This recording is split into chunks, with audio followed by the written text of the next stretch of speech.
Oke, kita jumpa lagi. Semoga sehat dan lancar ya aktivitasnya buat teman-teman semua. Kita lanjutkan series Connect. Untuk part 2 ini, footage videonya dari episode 2 dan 3. Bagi yang ingin nonton series ini fullnya, Disney Plus. Sebelum mulai kita putar bumpernya.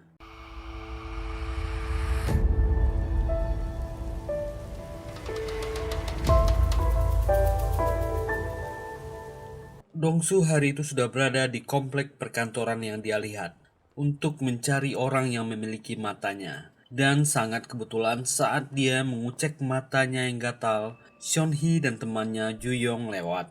Dongsu lupa penutup matanya belum terpasang. Dia malah menatap gadis ini. Kedua gadis ini ketakutan. Dongsu mengejarnya hendak bertanya. Gadis ini tentu bingung. Dongsu menanyakan tentang pria yang bersamanya kemarin. Merasa Dongsu orang aneh, mereka segera kabur. Penolakan itu membuatnya kembali terkenang masa lalu. Masih sangat jelas di ingatan Dongsu bagaimana akhirnya dia sadar dia memiliki kemampuan khusus ini. Saat dia ingin menyelamatkan anak burung di pohon, dia terjatuh dan terluka parah. Saat itulah dia sadar dia memiliki kemampuan aneh ini. Membuatnya dijauhi semua teman-temannya dan dikata-katai. 괴물, 괴물이다. 괴물. 아니야! Jinsop makan siang di area toko di dekat kantornya. Saat itu Seonhee dan kedua rekan kantornya juga ingin makan siang. Menceritakan mereka tadi diikuti oleh orang mesum. Saat itulah Seonhee melihat Jinsop makan sendirian. Seonhee menyapa, apakah mereka boleh bergabung? 그럴래? Seorang pengantar makanan lewat. Nada deringnya adalah lagu punya Dongsu. Inilah yang membuat kedua orang ini terkoneksi. Lagu milik Dongsu. Dongsu langsung melihat pandangannya. Itu wanita yang tadi. Orang yang dia cari sedang berada di tempat makan. Seonhee menyarankan lagu dari gitaris kesepian. Ini adalah nickname Dongsu di YouTube. Akan diremake ulang oleh penyanyi terkenal Z. Dia menyarankan untuk proyek iklan Jinsop selanjutnya memakai lagu itu. Dongsu berputar di area itu, tapi toko makanan terlalu banyak di sana. Dia nggak tahu itu berada di mana. Sangat kebetulan Seonhee memutar lagunya dan menunjukkannya kepada Jisop. Pandangannya kembali terhubung. Dongsu mendapatkan nama restorannya. Ternyata pria yang bernama Myung-hun ini naksir kepada Seonhee. Dia meminta izin kepada Jisop karena sepertinya Seonhee suka kepadanya. Dia bertanya, apakah Jisop tak keberatan jika dia mengajak Seonhee berkencan? Dengan santai Jisop menjawab silahkan. Semoga berhasil dan dia izin pergi terlebih dahulu. Dongsu sampai di restoran itu dan sempat bertabrakan dengan Jisop. Seonhee dan rekan-rekannya takut mengira Dongsu menguntit mereka. Myung-hun langsung menjadi pahlawan dan menggertaknya.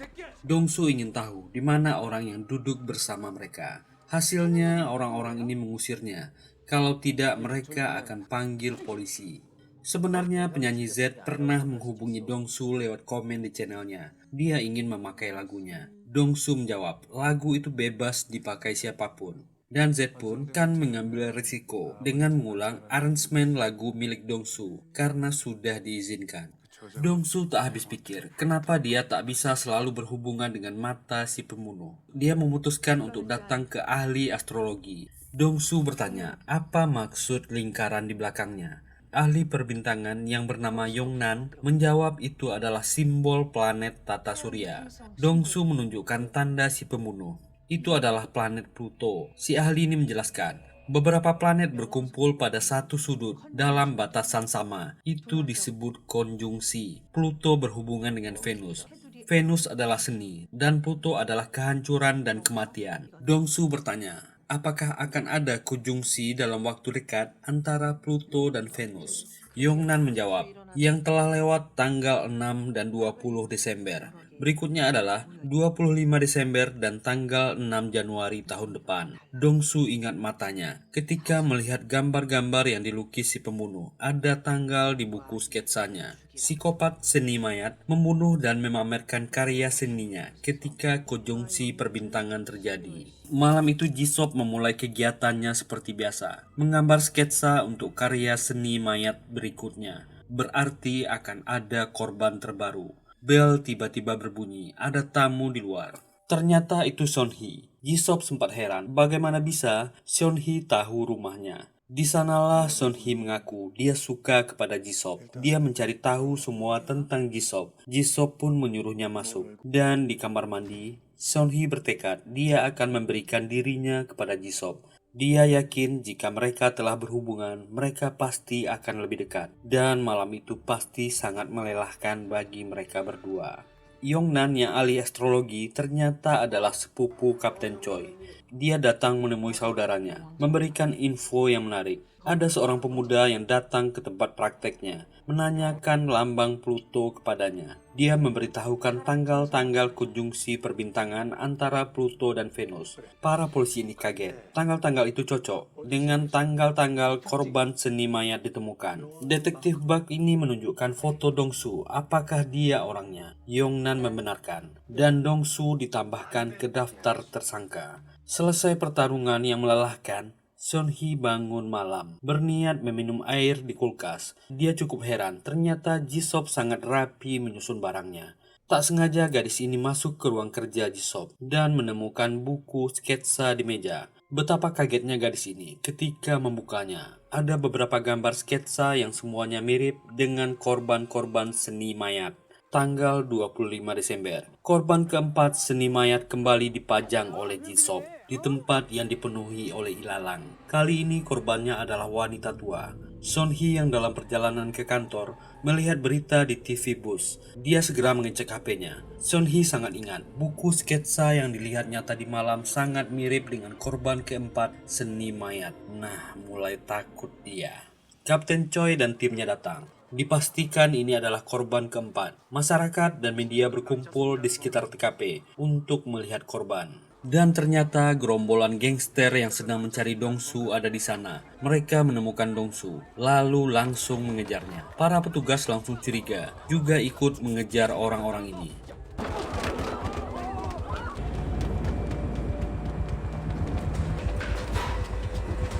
Para gangster ini berhasil menangkap Dongsu. Dongsu berusaha melawan. Sebenarnya Dongsu tidak tahu potensi sebenarnya kekuatannya. Dia sangat kuat jika bisa memaksimalkannya. Jung yang sampai di sana langsung mengayunkan kapaknya. Tangan Dongsu terputus. Preman ini kagum. Hal seperti ini benar-benar ada. Tubuh Dongsu langsung beregenerasi. Tangan itu segera menyatu. Gangster ini sangat kagum dan menyebutnya Connect.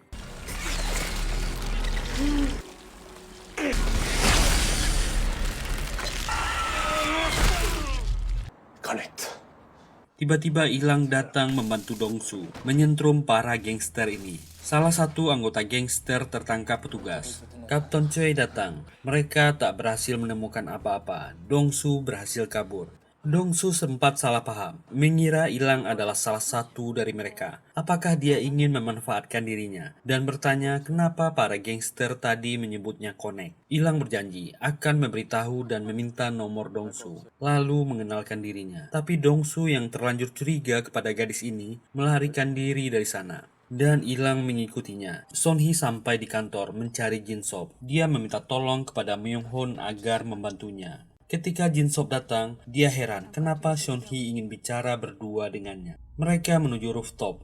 Harusnya Sonhee melaporkan kejadian yang dialaminya kepada polisi. Tapi dengan bodohnya bertanya tentang buku sketsa yang dia temukan di rumah Jinsop. Itu sangat mirip dengan seni mayat yang ditemukan sebelumnya. Dan pembunuhan pagi ini juga ada di buku sketsanya. Aduh, gadis ini polos sekali. Myung-hoon yang berniat mereka malah ketahuan. HP-nya tiba-tiba berbunyi. Padahal mereka berdua berniat merekam pengakuan Jinsop lalu melaporkannya kepada polisi. Jinsop tertawa. Dia ternyata sudah ketahuan oleh gadis ini. Ini di luar dugaannya. Membuat Sonhee pingsan lalu menghajar Myung-hoon.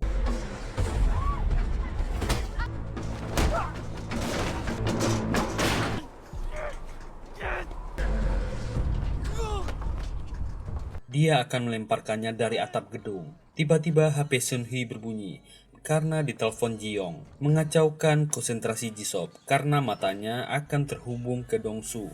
Dong-su langsung melihat apa yang terjadi. Psikopat ini sedang menghajar orang di atap gedung. Ilang heran melihat tingkah laku Dong-su yang aneh. Seon-hee tersadar dan melihat Mo Young-hoon dilemparkan dari atap.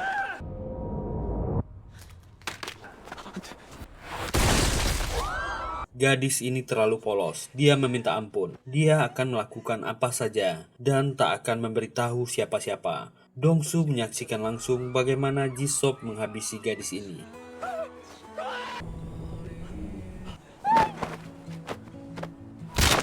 Dong-su shock. Pembunuhan itu dilihatnya langsung. HP itu berhenti dan membuat Ji-sop sadar. Inilah yang membuat matanya sakit. Dong-su sangat shock melihat pembunuhan itu. Dia sangat marah. Dia langsung masuk ke dalam kantor, ingin menangkap si pembunuh ini, dan ingin melihat wajahnya. Dan Dong-su memulai pencariannya di dalam kantor.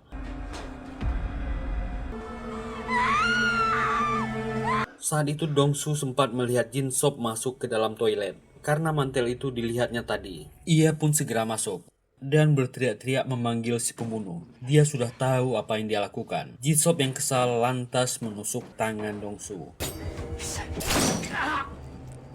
Dong-su kesakitan dan Jin-sop sempat melihat tangan Dong-su yang secara ajaib sembuh sendiri. Belum sempat melihat langsung wajah si pembunuh, Dong-su lebih dulu ditangkap oleh para security kantor yang mencurigainya sebagai pembunuh yang mendorong orang dari atap gedung. Saat Dong-su akan dibawa oleh para security ini ke kantor polisi, ia kembali diselamatkan oleh Ilang, sehingga ia pun akhirnya bebas.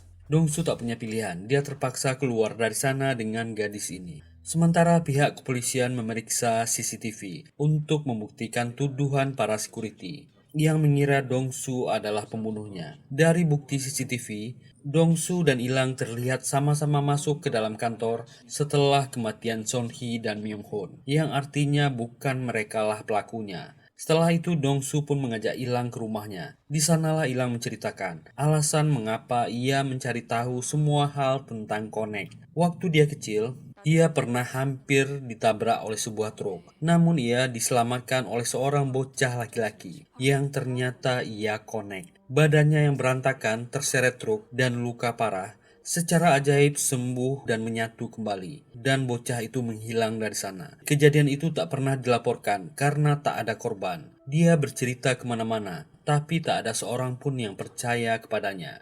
Sejak saat itulah, ia mencari keberadaan Connect untuk berterima kasih karena telah menyelamatkannya. Dan Dong-su mengatakan, itu bukan dia. Berarti orang dengan kemampuan khusus ini bukan hanya Dong-su, tapi mungkin saja ada beberapa orang lagi di luar. Setelah menyadap pembicaraan para gangster itu di markasnya, Ilang pun mengaku ia mendapatkan informasi tentang Dong-su setelah menyadap pembicaraan para gangster itu di markasnya. Karena berita yang dia posting di internet, dia berbagi cerita dengan para gangster ini yang juga mencari Connect. Motif mereka berbeda. Para gangster mencari Connect untuk menghasilkan uang. Dia datang ke tempat mereka untuk berbagi informasi. Lalu dia memasang alat penyadap. Tanpa sepengetahuan para gangster ini, dia menyewa apartemen di komplek itu. Dong-su kemudian menceritakan pada Ilang tentang koneksinya dengan pembunuh psikopat yang ia cari. Ia sangat ingin menangkap pembunuh itu, sekaligus mengambil kembali matanya yang hilang ketika dia diculik para gangster.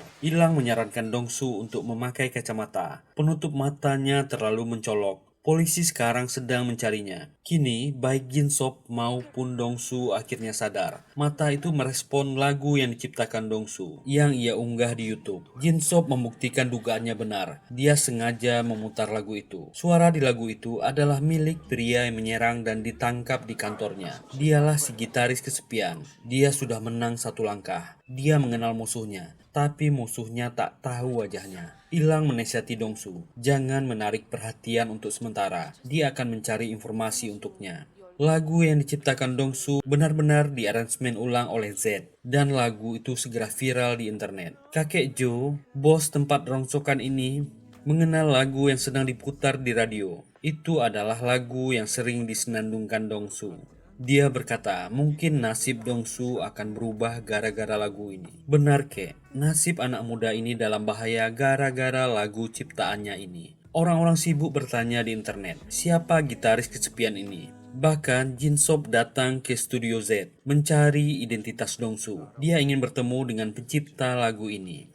Dia akan memakai lagunya untuk produk terbaru mereka. Tapi Z berkata, mereka juga tidak tahu. Karena semua royalti dari lagu ini akan disumbangkan ke yayasan. Tapi sepertinya ini cuma alasan Z. Dia akan memanfaatkan kesempatan ini mengambil keuntungan dari lagu ciptaan Dongsu. Sedikit twist mulai terbuka. Tangan kanan ketua game, Pio menghubungi seorang pembunuh bayaran yang bernama Wu Jin. Dia menanyakan orang yang transplantasi mata di tempat mereka, yang diobati Dr. Zhang. Orang itu bernama Jin Sop. Apakah dia aman-aman saja? Orang ini mengatakan, Jin Sop hanya pegawai biasa, tidak ada yang aneh tentangnya. Orang ini sedang sekarat. Jika dia meninggal, mereka akan mengambil mata itu kembali. Pio yang memeriksa hamster peliharaannya yang hilang tak sengaja menemukan alat penyadap suara yang selama ini disembunyikan oleh Ilang. Waktu itu dia berpura-pura mencas laptopnya. Hal itu membuat mereka sangat marah karena Ilang telah berani menyadap pembicaraan mereka selama ini. Ilang ketahuan dan mematikan transmisi. Ilang pun sengaja mengikuti pria yang bernama Wu Jin ini yang sedang mengawasi apartemen milik Jin Sop. Ilang akhirnya mengetahui di mana psikopat ini tinggal. Ternyata memang Jin Sop sedang kesakitan. Sakit apakah yang diderita pria ini? Membalik buku sketsanya, dia melihat karya apa yang akan dibuatnya. Lalu, Ilang melaporkan kepada Dongsu. Dari pembicaraan para gangster itu, si pria psikopat sedang sakit parah. Tiba-tiba saat itulah mata Dongsu kembali terkoneksi. Saat itu Jin Sop memang sengaja melakukannya agar Dongsu melihat sketsa yang ia buat, di mana ia sedang menggambar wajah Dongsu dengan pesan tulisan ia akan segera datang dan menemukannya. Selain itu, Jin Sop juga sengaja memperlihatkan rencana pembunuhan selanjutnya, di mana korban pembunuhan kali ini adalah 3 anak perempuan. Pada malam harinya, Dongsu yang sedang lewat kembali mendengar suara si pengamen yang saat itu sedang menyanyikan lagunya. Dia terkoneksi kembali. Ia pun sadar bahwa Jin Sop sedang berada di kejauhan, sedang memperhatikannya. Ia pun langsung tahu itu adalah mobil si psikopat. Karena emosi, Dongsu pun langsung mengejar mobil Jin Sop tanpa memperhatikan keadaan sekelilingnya. Dan dia ditangkap oleh petugas patroli yang mengenali wajahnya. Kapten Choi pun segera datang ke TKP dan mengamankan Dongsu. Dan series Connect Part 2 pun berakhir.